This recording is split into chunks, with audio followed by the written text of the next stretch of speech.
ఇప్పుడు చూడని మార్పులు తీసుకురావడమే కాకుండా ఒక చదువుల రంగం అయితేనేమి, ఒక విద్యారంగం, ఒక వ్యవసాయ రంగం అయితేనేమి, ఒక వైద్య రంగం అయితేనేమి,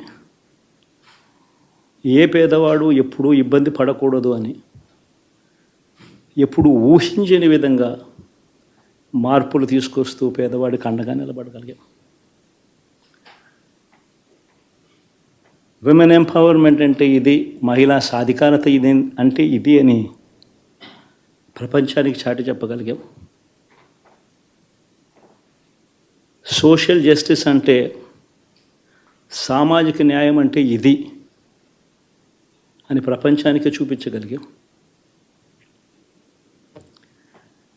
మరి ఇన్ని గొప్ప మార్పులు చేసిన తర్వాత, ఇన్ని కోట్ల మందికి మంచి జరిగిన తర్వాత మరి అభిమానం ఏమైందో, ఆప్యాయత ఏమైందో తెలీదు.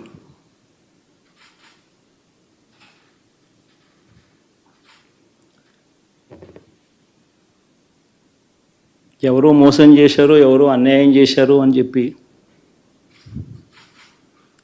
అనొచ్చు, కానీ ఆధారాలు లేవు.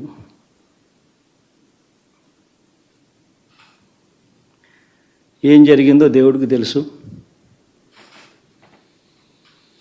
పెద్ద నేనైతే చేయగలిగింది ఏమీ లేదు. ప్రజల తీర్పు తీసుకుంటాం, కానీ మంచి చేయడానికి మాత్రం ప్రజలకు తోడుగా ఖచ్చితంగా ఉంటాం.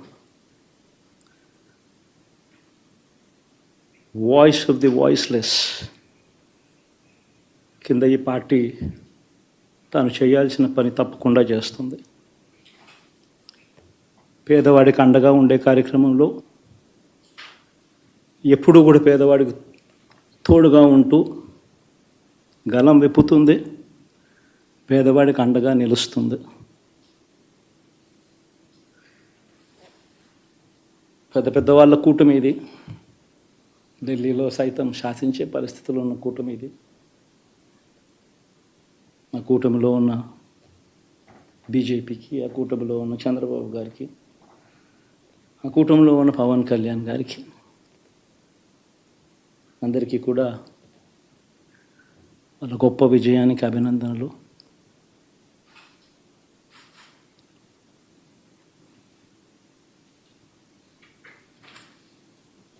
ఓడిపోయినా కూడా నా ప్రతి కష్టంలో కూడా తోడుగా అండగా నిలబడిన నా ప్రతి నాయకుడికి, ప్రతి కార్యకర్తకు, ప్రతి వాలంటీర్కు, ప్రతి ఇంట్లో నుంచి వచ్చిన ప్రతి స్టార్ క్యాంపెయినర్గా నాకు తోడుగా నిలబడిన నా అక్క చెల్లెమ్మలకు, అన్నదమ్ములకు, మీ అందరికీ మనస్ఫూర్తిగా మీ అందరికీ కూడా కృతజ్ఞతలు తెలియజేస్తా ఉన్నాను. ఏం జరిగిందో తెలియదు, కానీ ఏమి చేసినా, ఎంత చేసినా ఇంకా 40% ఓటు బ్యాంకు మాత్రం తగ్గించలేకపోయారు. ఖచ్చితంగా మళ్ళీ ఇక్కడి నుంచి లేస్తాం.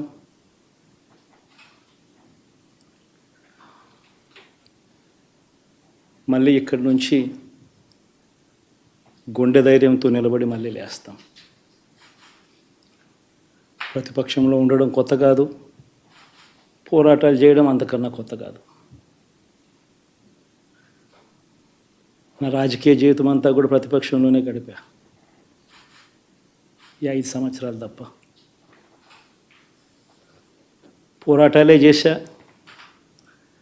రాజకీయ జీవితంలో ఎవడు చూడని కష్టాలు కూడా అనుభవించా.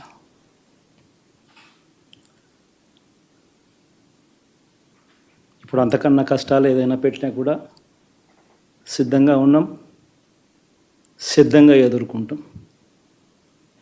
ఆల్ ది వెరీ బెస్ట్ గవర్నమెంట్లోకి వచ్చిన వాళ్ళకు.